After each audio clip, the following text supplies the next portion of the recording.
Hi అండి. Today Tirupati వచ్చాం. Checking అని ఆపారు. మా వాడి ఆనందం చూసారా? హడావిడి మామూలుగా ఉండదు. తిరుపతి వెళ్తున్నామంటే మనసులో మనకు తెలియని ఏదో ఆనందం కలుగుతుంది. ఆ కొండ ఎక్కేటప్పుడు చెప్పక్కర్లేదు. చుట్టూ ఉన్న చెట్లతో, ఆ కొండలతో ఆ జర్నీ వ్యూ అనేది మనసుకి మంచి అనుభూతినిస్తుంది.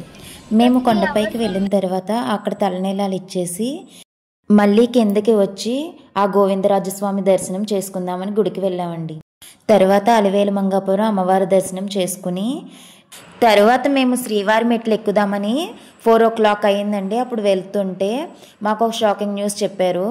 అక్కడ ఎర్లీ మార్నింగ్ 5 o'clock నుంచి ఆఫ్టర్నూన్ 2 o'clock వరకు మాత్రమే 13 years లోపు పిల్లల్ని మెట్లు ఎక్కడానికి యాక్సెప్ట్ చేస్తున్నారండి. తర్వాత ఏ టైం అయినా పిల్లల్ని మెట్లు ఎక్కడానికి యాక్సెప్ట్ చేయట్లేదు.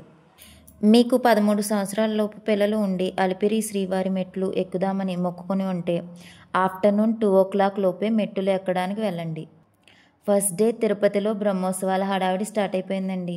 లైటింగ్ వెలుగులతో నవరాత్రి శోభ వచ్చేసింది.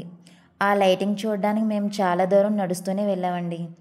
అక్కడ ఒక రెస్టారెంట్లో టిఫిన్ చేసేసి ఫస్ట్ డే అయితే తిరుపతిలో ఇలా ఫినిష్ చేస్తాం. వీడియో నచ్చినట్లయితే లైక్ చేయండి. మరిన్ని ఇలాంటి ఇంట్రెస్టింగ్ వీడియోస్ కోసం మా ఛానల్ని సబ్స్క్రైబ్ చేసుకోండి. Bye bye.